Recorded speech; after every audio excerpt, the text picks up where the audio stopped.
hello, and welcome everyone to your very own live safari through the African bush.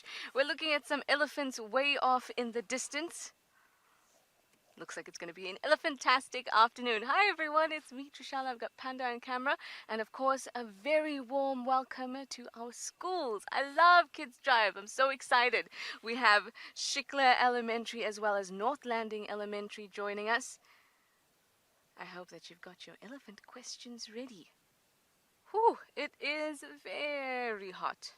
So we are equipped with our caps or hats, sunscreen most definitely, and we're going to be looking for patches of shade so that we can keep nice and cool. But we're not the only animals out in the bush that are going to be looking for shade. Almost all others are going to be doing the same. We have got one of my favorite animals, the African elephant. Now I say African elephant because there are two. Well, there's three, but there's two main species of elephant. One is the African elephant, and one is the Indian elephant. And now the African elephant has got a very large ear that's shaped like the continent of Africa. And they have got two fingers on the end of their trunk. Now, they don't look like yours or my fingers.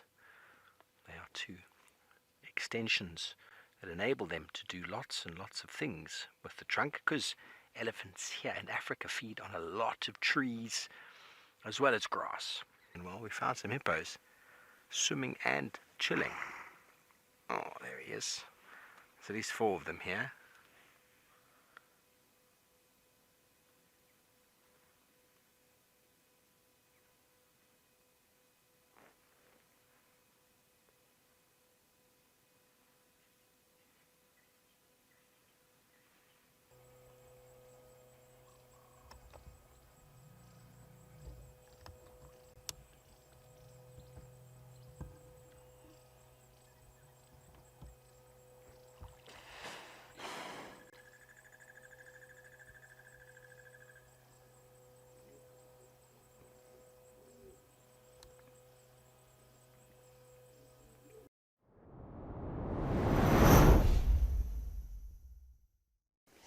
I'm also keen to get into this dam, but I also don't know what else other than the elephants are in here.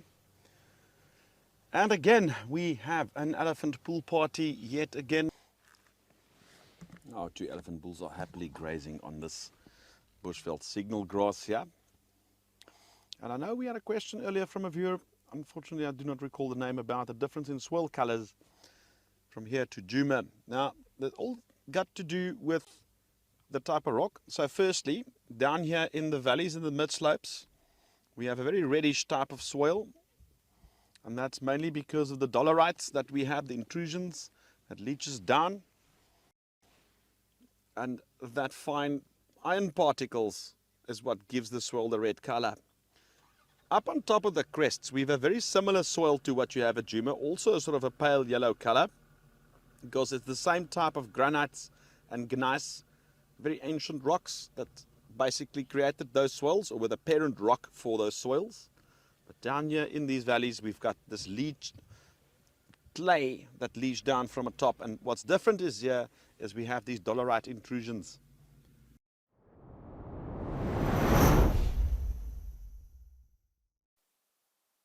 They're just not easy to spend time with.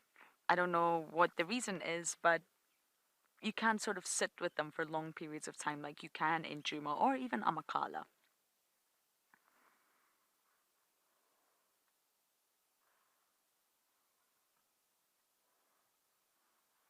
You've got the horn boss, that part in the middle, and then you've actually got the horn. And of course, it's made of bone, and bone is dense, bone is heavy. And then it's covered in layer upon layer of keratin, which is just going to add to its weight. So, Susie, I agree, it must be so heavy. Stunning, though, beautiful.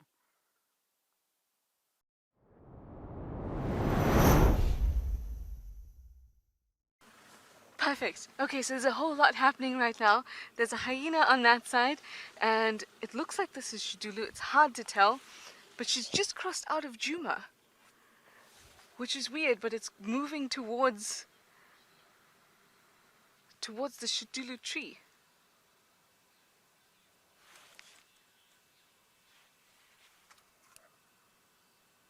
I mean, it looks... It was hard to tell. I couldn't see the face, really, but she crossed out of Djuma. And there's a hyena up there, just on the top there.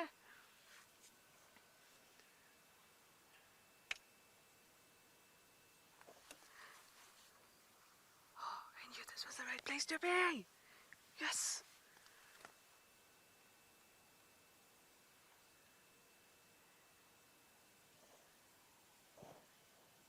Okay. So we can't see the leopard anymore. It was obviously a female. We could see she picked up her tail. I think it was Xidulu. It's the only one that makes sense. Let's see if we can get closer to this hyena. Yay! I can't tell who it is. You have a better view than I do right now.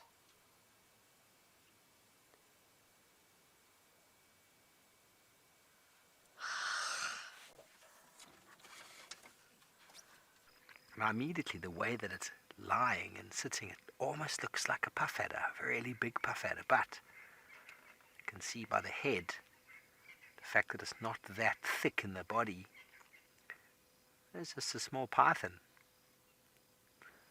I wonder if it's actually looking at something there. Heat sensitive nostrils. It's moving like a puff adder. Pythons do this to move very slowly so as not to be seen, although it does look like a stick in the road to any unobserved individual. See the tongue coming out, picking up on all of the pheromones, whatever could be moving around. Look at that very nice rectilinear motion. All the body muscles just slowly conveyor belting the snake forward. I know many of you don't like snakes. Snakes are creepy, but they are quite important in the ecosystem. I mean, look at that long body. Look how much risk this animal has of being attacked. So when snakes are threatened, they respond, because look how much vulnerability they have. So they respond with perceived aggression. If you had this long body with no way of defending yourself apart from using your mouth, well, you'd also come across as being quite nasty looking. I'm so happy with today and this afternoon. It was such a pleasure to have you all on board. And as I wish I could have found your last minute leopard, it appears that I can't. So I've just got to say goodbye. Bye for now, everyone.